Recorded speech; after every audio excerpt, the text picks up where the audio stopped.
Bamboo boat fishing. समुंदर के पास जलपुष्पा नामक गांव था। वहां के लोग ज्यादातर मच्छी पकड़ के जीते थे।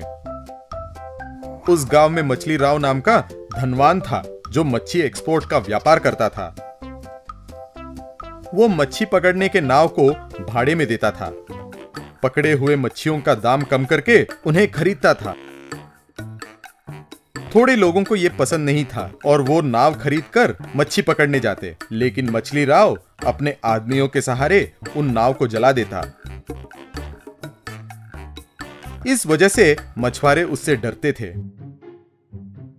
उस गांव में सोनू शर्मा नाम का एक बूढ़ा मछुआरा था। वो मेहनत करके मछलियों को पकड़ता और उन्हें मछली राव को सौंप देता और पैसे ले जाता। एक दिन मछली राव से पैसे लेकर, साहब नाव का किराया 500 है, मच्छी केजी के 150 हैं, 10 केजी मच्छी के 1500 होंगे ना, तो किराया काटकर 1000 मिलने चाहिए मुझे, लेकिन आपने मुझे 250 ही दिया है। अरे ओ बुढ़ा हुआ आदमी, बहुत हिसाब रख रहे हो। केजी का 150 है, ये किसने बोला? मच्छी का भाव रोज बदलता है, पता नहीं तुम्हें? आज केजी का 75 रुपए है।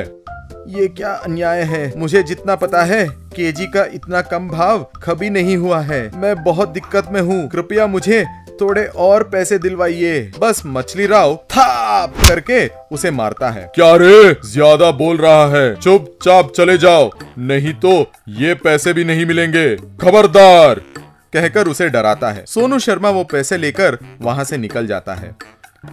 एक दिन सोनू शर्मा का बेटा सुरेश शर्मा उस गांव का बैंक मैनेजर नियुक्त होता है। गांव वालों को बुलाकर, क्या रे गांव वालों, मैं अगले 3 साल तक इस गांव का मैनेजर रहूंगा। इस समय में मुझे जितना हो सके मैं आपकी मदद करूंगा। छोटे छोटे व्यापारी या व्यापार शुरू करने वाले लोगों को लोन दिलाऊंगा। मछुआरों को बोट लोन भी दिलवाऊंगा। कितने दिन किराए के बोट पे निर्भर रहोगे आप लोग? बेटा, तुम्हें हमारी गांव की परिस्थिति का अंदाजा नहीं है। हम यहाँ खुद का नाव नहीं चला सकते, मछली राव से ही नाव किराए पे लेना पड़ेगा। Bamboo boat fishing. इतना ही नहीं, मेहनत करके मछली पकड़ के उन्हें ही बेचना पड़ता है। वो जो कीमत लगाते हैं वही लेना पड़ता है। यहाँ सिर्फ उनका हुक्म चलता है। उनको टक्कर देंगे तो खेल खत्म कर देगा। शांति से अपना काम करो और चले जाओ बेटा। क्यों ये परेशानी अपने सिर पे ले रहे हो? मेरी बात मानो। ये सरासर अन्याय है। आप मेहनत करके मच्छी पकड़ते हो और उसे कम दाम पर बेचना पड़ता है। आपके मन में जो डर है मैं ही उसे मिटाऊंगा। कल मैं खुद अपने नाव में मच्छी पकड़ूंगा और उन्हें खुद बेचूंगा। जरूरत पड़े तो हमारे गांव में फिशिंग मार्केट यार्ड भी बनवाऊंगा।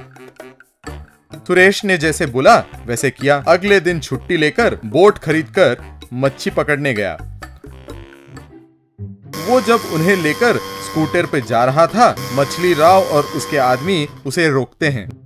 नमस्ते मैनेजर साहब, आराम से एसी में काम करने के बजाय ये मच्छी के व्यापार में क्यों घुस रहे हो? मेरे धंधे में टांग अड़ाया तो तुम्हारे नाव की तरह तुम भी जल जाओगे, खबरदार। सुरेश स्कूटर पे तुरंत नाव के पास जाता है। नाव जल रहा था।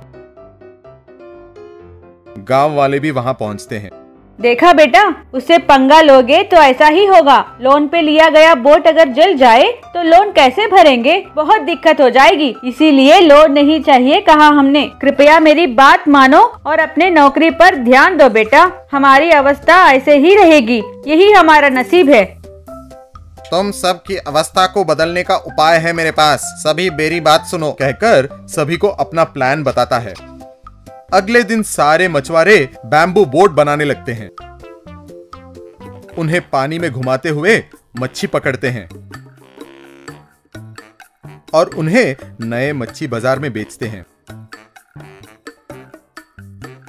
उस रात को मछली राव अपने आदमियों के सहारे उन बैम्बू बोट्स को जला देता है। अगले दिन समुद्र किनारे देखा तो मछुआरे फिर से बैम्बू बोट्स बना रहे थे। आओ कमीने, मुझे पता था कि तुम नाव जलाओगे, इसीलिए मैंने इन्हें बैम्बू बोट्स बनाने के लिए बोला है। तुम जितने भी जला लो, फिर से ये नए बना लेंगे। इसमें ज्यादा वक्त भी नहीं लगता। चाहे तो एक एक्स्ट्रा नाव घर पे भी रख लेंगे। तुम क्या उखाड़ सकते हो? तुम्हारी ये हिम्मत कि मुझे ही टक्कर दे रहे हो। ओए, उड़ा दो इन सबको। अरे ओ लफंगे, तुमने जो हमारे नाव को जलाया था वो पूरा सीसीटीवी कैमरा में रिकॉर्ड हो गया है। उन्हें कलेक्टर और पुलिस को भेज दिया है मैंने, वो आते ही होंगे। इतने में गांव वालों की एक इच्छा है जो उनके आने से पहले वो पूरा करना चाहते हैं। माय डियर फिशरमैन, आइए और आपकी इच्छा को पूरी कर लीजिए। कहते ही सभी लकड़ियों से उन्हें थाप थाप थाप करके खूब पीटते हैं। वो सब उई माँ कहकर चिल्लाने लगते हैं। इतने में कलेक्टर और पुलिस वहां आते हैं और उन्हें थाप थाप करके मारते हैं और उन्हें अरेस्ट कर लेते हैं। उस दिन से उस गांव के मछुआरे आराम से मच्छी पकड़ के उन्हें बेचकर जीने लगे। जेंट सोप बबल। एक गांव में बंटी और बबली नाम के दो बच्चे रहते थे। दोनों पड़ोसी थे। बंटी और बबली अच्छे दोस्त थे। वे दोनों जब देखो सोप बबल्स के साथ ही खेलते रहते थे। वे दोनों एक दूसरे से बात नहीं करते थे और उनका कम्युनिकेशन सब कुछ बुलबुलों के साथ ही होता था। बंटी यदि एक बड़ा बुलबुला छोड़ता तो उसका मतलब होता था कि वो बहुत गुस्से में है। यदि बबली छोटे छोटे बबल्स छोड़ती तो उसका मतलब था कि वो खुश है। अगर 2 बबल छोड़े तो मतलब है कि वो भूख लगी है, और यदि 4 बबल छोड़े तो उसका मतलब ये था कि कल फिर मिलेंगे। यूं वे एक दूसरे से बबल्स की बोली ही बोलते थे। कुछ समय बाद बंटी और बबली एक दूसरे के बिना रहना मुश्किल हो रहा था। एक दिन जब बंटी स्कूल से घर लौट रहा था तो बबली घर के सामान और माँ बाप के साथ एक घोड़ा गाड़ी में जा रही थी। ये देखकर बंटी चिंता में पड़ गया। वो उस घोड़ा गाड़ी के पीछे भागने लगा। तभी बबली ने अपने नए घर का पता एक कागज में लिखकर उसे फेंका। उस कागज के टुकड़े को बंटी के पकड़ने से पहले ही वो हवा में उड़ गई। बबली वहां से चली गई। बंटी समझ नहीं पाया कि वो क्या करे। 2 दिन बाद बंटी अपने दोस्त चिंटू से, यार बेचारी बबली मेरी राह देख रही होगी, एड्रेस नहीं है तो क्या हुआ, हम दोनों तो साबुन के बुलबुलों के साथ ही तो बात करते थे। मेरे छोड़े हुए बुलबुलों को बबली यूं पहचान लेगी, इसीलिए बबल्स छोड़ते हुए बबली को गांव गांव में ढूंढूंगा। मैं अपनी बबली से किसी भी तरह मिलूंगा। पर तुम्हारे घर वाले परेशान होंगे ना। चाहे कुछ भी हो, मैं बबली से मिले बिना घर नहीं लौटूंगा। कहकर 4 साबुन और 2 वाटर बोतल एक थैली में डाला। यूं बंटी पड़ोसी गांव में जाकर गलियों में बुलबुले छोड़ने लगा, पर किसी भी घर से बबली बाहर नहीं निकली। बंटी फिर दूसरे गांव में गया। वहां स्कूल के पास जाकर बुलबुले छोड़ने लगा। वो बुलबुले जाकर क्लास में मास्टर जी से टकराए। ये देख सारे बच्चे हंसने लगे। ए, कौन है जो ये बुलबुले छोड़ रहा है? कहकर जोर से चिल्लाया। बंटी वहां से भाग गया।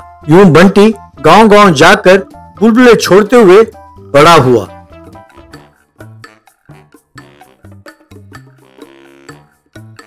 एक गांव में रुककर बंटी बोरियां ढोने लगा। यूं कमाए हुए पैसों से साबुन और वाटर बॉटल खरीदता था। बड़ा होकर बंटी बुलबुले छोड़ने में एक्सपर्ट हो गया था। बड़े बड़े बुलबुले छोड़ता था। यूं बंटी देश भर में बुलबुले छोड़ते हुए घूमने लगा। उसके दाढ़ी मूछ बढ़ गए। एक दिन बंटी, ऐसा कोई गांव या शहर नहीं है जहां मैं बबली के लिए ना गया हूं। मुझे लगता है कि वो विदेश जा चुकी है। अब अपना गांव लौटना ही ठीक होगा, ऐसा उसने सोचा। यूं बंटी अपने गांव लौट आया। एक गली में एक गुंडा एक लड़की को चाकू दिखाकर डरा रहा था। अरे मुझे कोई बचाओ, कहकर चिल्लाने लगी। बंटी ने तुरंत एक बड़ा बुलबुला छोड़ा। बस वो बुलबुला जाकर उस गुंडे से टकराया। वो उस बुलबुले में फंस गया। वो बुलबुला लुढ़कता हुआ जाने लगा। अरे ये क्या है? अरे बचाओ बचाओ, कहकर चिल्लाने लगा। यूं वो सोप का बुलबुला हवा में उड़ने लगी। ये देखकर वो लड़की, इतना बड़ा बुलबुला छोड़ा है तो मतलब ये है कि तुम जरूर बंटी हो, सही कहा ना? तुमने बुलबुले को पहचाना, इसका मतलब ये है कि तुम बबली हो, है कि नहीं? बंटी कहकर बाहें फैलाई। बबली कहकर अपने बाहें फैलाया। इतने दिन कहाँ थी बबली? जानती हो मैंने तुम्हें देश भर में ढूंढा, तुम अपने गांव कब लौटी? कब लौटी का क्या मतलब? मैं तो गांव छोड़कर गई नहीं थी। अरे उस दिन जो मैंने पता दिया था वो 7 वाले राम मंदिर वाली गली का था। जब तुम कई दिनों तक मेरे घर नहीं आए तो एक दिन मैं तुम्हारे घर आई। तब मुझे पता चला कि तुम ये सोचकर कि मैं गांव छोड़कर चली गई, देश भर में मुझे पागलों की तरह ढूंढ रहे हो। तब से मैं तुम्हारी प्रतीक्षा कर रही हूँ। अच्छा, इस बात से अनजान मैंने कितने साबुन खर्च किए होंगे जानती भी हो। चलो कोई बात नहीं, कम से कम अब तो मिले हो। चलो हम जाकर बड़ों से अपनी शादी की बात करते हैं। इतने में एक बच्चा दौड़ता हुआ आकर मम्मी कहकर उसे लिपट गया। बस बंटी बेहोश होकर गिर गया।